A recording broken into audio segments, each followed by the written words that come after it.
안녕하세요. 오늘은 브라질의 투피와 구아라니, 부족이 전하는 건국 신화에 대해 알아보겠습니다. 음악과 무용이 풍부한 브라질, 특히 투피와 구아라니, 부족은 이러한 문화의 뿌리에 자리 잡고 있습니다. 거슬러 올라가 이 부족들의 신화를 살펴보면 세계 창조부터 시작합니다. 신마이러가 지상에 내려와 먼저 땅을 다듬고 다양한 식물을 자라나게 했습니다. 이후 동물들이 창조되고 마지막으로 마이러는 첫사람을 만들어 문명의 기초를 닦았습니다. 전설에 따르면 마이러는 인간을 위해 지식, 농업 및 사냥 방법을 가르쳤습니다. 이로써 브라질의 토착 문화는 생겨나 자연과 함께 호흡하는 문화를 이어갔습니다. 이 신화는 오늘날 브라질 사람들의 정체성과 밀접한 관계가 있으며 투피와 구아라니 부족은 현대에도 그 전통을 이어가고 있습니다. 생명과 자연에 대한 존중은 이들의 삶 깊숙이 뿌리 박혀있죠. 1분 안에 여러분은 투피와 구아라니의 건국 신화를 통해 브라질 사람들의 문화적 뿌리를 엿볼 수 있었습니다. 감사합니다. 안녕하세요. 오늘은 아르헨티나의 마푸체 부족과 필란 부족의 건국 신화에 대해 알아보겠습니다. 마푸체 부족은 아르헨티나와 칠레에 걸쳐 거주하는 원주민 부족입니다. 그들의 건국 신화는 세계와 인간의 기원을 설명합니다. 신화에 따르면 세상은 물과 어둠으로 가득 차 있었습니다. 대지의 어머니인 파차마마, 하늘의 아버지인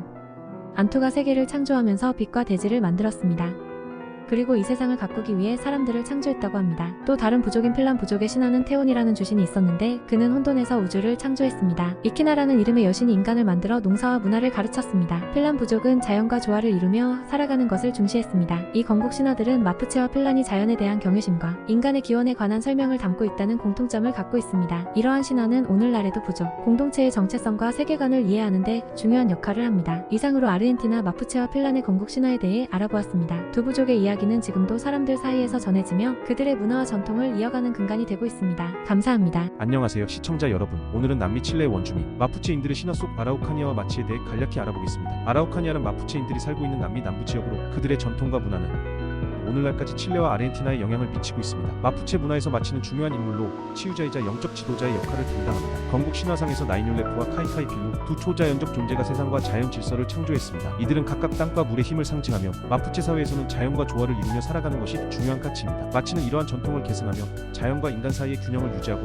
질병치료, 예언, 의식 집행 등 다양한 역할을 맡습니다. 무엇보다 마치는 공동체의 건강과 웰빙을 지키는 핵심 인물입니다. 이렇게 아라우카니아의 건국 신화와 마치는 마푸체인들의 정체성과 고유한 세계관을 반영하며 칠레의 깊은 역사와 문화를 이해하는 데 중요한 역할을 합니다. 오늘의 이야기가 아라우카니아와 마치에 대한 여러분의 지식에 조금이나마 도움이 되었기를 바랍니다. 감사합니다. 안녕하세요. 오늘의 주제는 캐나다 원주민들과 대정령의 건국 신화입니다. 캐나다에는 다양한 원주민 그룹이 있으며 이들은 프랑스와 영국의 식민지 역사만큼이나 오래된 풍부한 문화를 가지고 있습니다. 캐나다 건국 신화는 주로 1867년 대정령, 즉 캐나다 연방 창립법과 관련이 깊습니다. 이 법안은 캐나다의 민족적 독립과 내부 자치를 가능하게 만든 정치적 틀을 마련했지만 원주민들의 역사와 기여는 종종 무시되거나 왜곡되었습니다. 원주민들은 수세기 동안 자신들의 땅에서 살아왔으나 대정령 이후 유럽인들에 의한 식민지화 과정에서 배제되고 점차 푸시되었습니다. 식민지 권력들은 원주민들의 땅을 탈취하고 전통적인 생활 방식을 앗아갔으며 종종 강제로 그들을 이주시켰습니다. 오늘날 캐나다는 원주민들에 대한 역사적인 부정의와 불평등을 인지하고 진실과 화해 과정을 통해 관계를 개선하려 노력하고 있습니다. 이 과정에서 원주민들의 권리와 언어, 문화는 점점 더 인정받고 있습니다. 대정령의 건국 신화는 캐나다의 형성에 중요한 역할을 했지만 진정한 캐나다의 이야기는 원주민 포함 모든 사람의 역사와 그들의 목소리로부터 완성됩니다. 이제 우리는 앞으로 나아가 모두를 포괄하는 더욱 공정한, 정의로운 미래를 향해 함께 노력해야 할 때입니다. 이상으로 캐나다 원주민들과 대정령에 대한 짧고 간결한 설명을 마칩니다. 시청해주셔서 감사합니다. 안녕하십니까. 오늘의 주제는 키예프와 바랑인의 건국 신화입니다.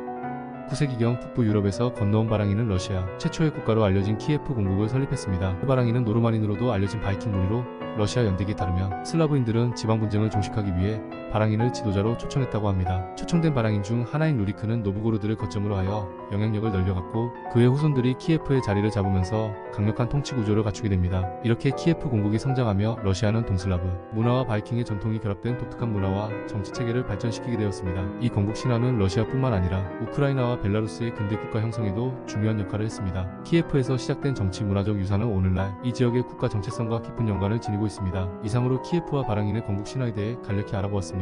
짧은 시간이었지만 유익한 지식을 얻으셨길 바랍니다. 감사합니다. 칼레발라는 19세기 핀란드의 국가적 정체성을 공고히 한 서사시입니다. 이는 핀란드의 구비문학을 모아 헬싱키 대학의 학자 엘리아스 레네로트가 편집하여 1835년에 출판한 작품으로 다양한 영웅들의 모험과 신들의 이야기를 다루고 있습니다. 이 서사시의 핵심 인물 베이네메이네는 지혜롭고 매력적인 노래와 주문을 부리는 영웅이자 샤먼입니다. 그는 칼레발라의 주된 장면들에서 중요한 역할을 담당하며 대표적인 이야기가 산포라는 마법적인 대장간 속에서 생성된 모든 부와 행운을 가져다주는 신비한 물건을 찾아가는 모험입니다. 베이네메이네는 노래를 통해 세상을 창조하고 질서를 가져오는 인물로 묘사됩니다. 그의 대표적인 행위 중 하나는 연주와 노래로 나무에서 태어난 아이노를 자신의 아내로 삼고자 하는 것인데 이는 민족의 지속성과 핀란드의 이상적인 가치를 상징하는 것으로 해석됩니다. 이 서사시는 핀란드 사람들에게 중요한 문학적 기념물로 남아있으며 현대 핀란드 문화와 민족 정체성의 핵심으로 자리잡고 있습니다. 핀란드의 독립과 국가적 자긍심에도 큰 영향을 끼치며 전 세계적으로도 높은 문학적 가치를 인정받고 있습니다. 이처럼 칼레발라와 베이네메인의 이야기는 핀란드의 건국 신화뿐만 아니라 그들의 문화와 정신을 담은 귀중한 유산으로서 오늘날까지도 사랑받고 있습니다.